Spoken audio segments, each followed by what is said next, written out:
Presiden Jokowi mencoba Autonomous Rail Transit (ART) atau Tram Otonom Nusantara. ART ini merupakan moda transportasi berbasis energi hijau yang beroperasi di ibu kota Nusantara.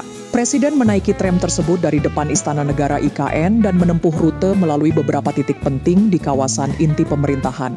Waktu tempuhnya sekitar 7 menit, ART menggunakan listrik sebagai sumber energi dan merupakan bagian dari komitmen pemerintah untuk menerapkan transportasi berbasis energi hijau di IKN. Meskipun ART sudah siap beroperasi, tantangan terbesar adalah ketersediaan jalan yang cukup lebar di kota-kota lain di Indonesia.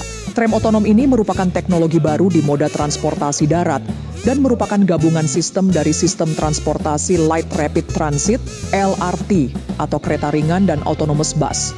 Uji coba tram otonom Nusantara merupakan langkah nyata pemerintah dalam mewujudkan ibu kota Nusantara sebagai kota ramah lingkungan dan berbasis teknologi canggih. Presiden Jokowi juga meninjau progres pembangunan training center PSSI di kawasan inti pusat pemerintahan KIPP Ibu Kota Nusantara. Presiden ingin memastikan bahwa pembangunan training center Ibu Kota Nusantara berjalan dengan baik.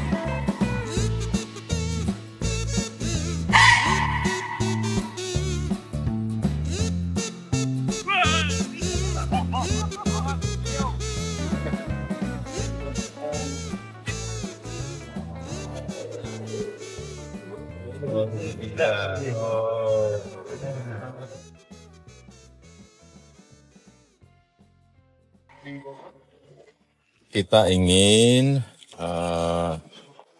transportasi massal di IKN itu berbasis energi hijau.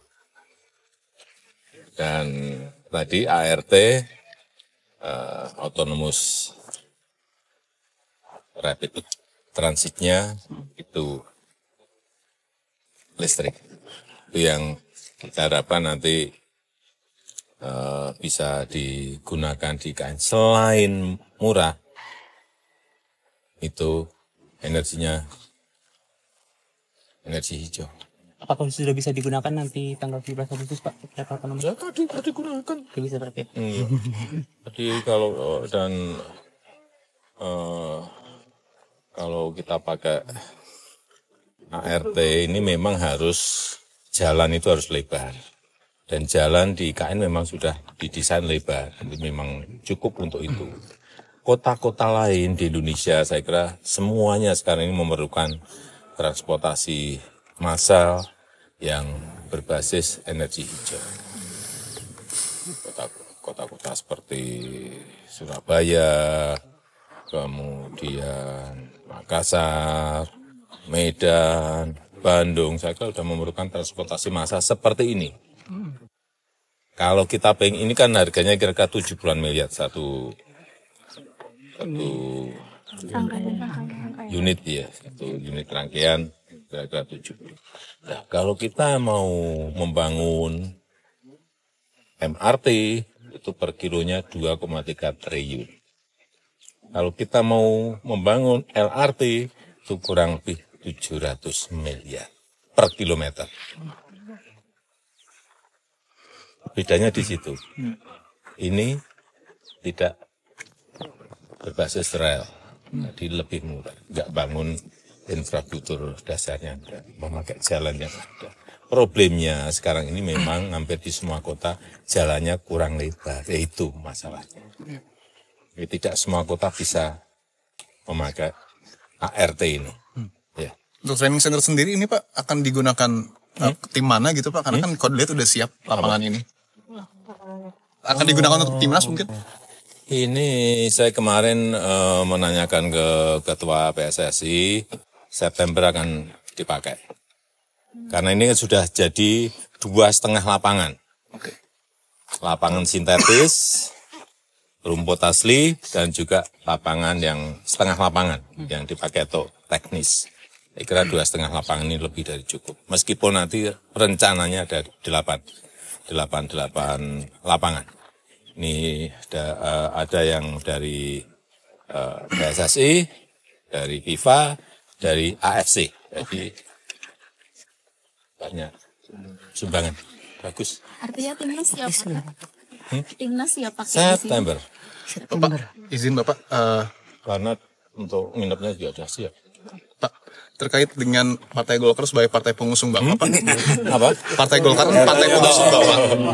Apakah mundurnya Pak Erlangga ini sudah mungkin dibicarakan dengan Bapak gitu, Pak? Urusan Pak Erlangga itu urusan internal partai. Di partai itu ada proses, ada mekanisme. Silahkan ditanyakan kepada Golkar, kepada Pak Erlangga. Ini di sini juga ada Golkar, Pak Tito. Tanyakan, jangan saya mencampuri internal partai. Artinya penilaian orang ketika mengaitkan Bapak misalnya mendesak Pak Erlangga untuk keluar, ada cawe-cawe itu Golkar, Bapak bantah ya Pak ya? Bapak seperti apa? Tidak ada. Pak, beberapa masyarakat di IKN masih merasa mengeluh tentang air, kebisingan, dan polusi, Pak. Bagaimana pembangunan IKN supaya inklusif melibatkan masyarakat lokal? Ya kita ini kan selalu mengajak bicara partisipasi masyarakat dalam setiap pembangunan. Tapi memang yang namanya bangun itu kalau nggak ada suara tang-teng nggak bangun. Ya. Ya, terima kasih Pak. Reshuffle lagi Pak. Reshuffle lagi Pak. Ada? Reshuffle lagi. Ya kalau diperlukan. Jadi sudah ada keperluan. Kalau diperlukan. Saya kan udah ngomong dari dulu kalau diperlukan. Saya masih punya hak prerogatif itu. Saat ini diperlukan Bapak. Terima kasih Pak. Terima kasih Pak. Olimpiade Pak. Enggak, Golkar enggak lah. Olimpiade. Olimpiade. Akan diberikan bonus baik yang telah meraih medali emas maupun medali perunggu. Ya. Semuanya kisarannya sudah ada Pak. Kisarannya begitu. Emasnya kalau dulu kan berapa 5,5 ya ini 6. Terima kasih Bapak. Terima kasih Pak. Menko, apakah posisinya masih aman Pak? Pak Erlangga? Jadi Pak Erlangga posisinya masih aman atau tidak setelah tidak jadi ketua? Kalau di bawah kabinet Indonesia Maju saya kira nggak ada masalah. Terima kasih Pak. Terima kasih Pak.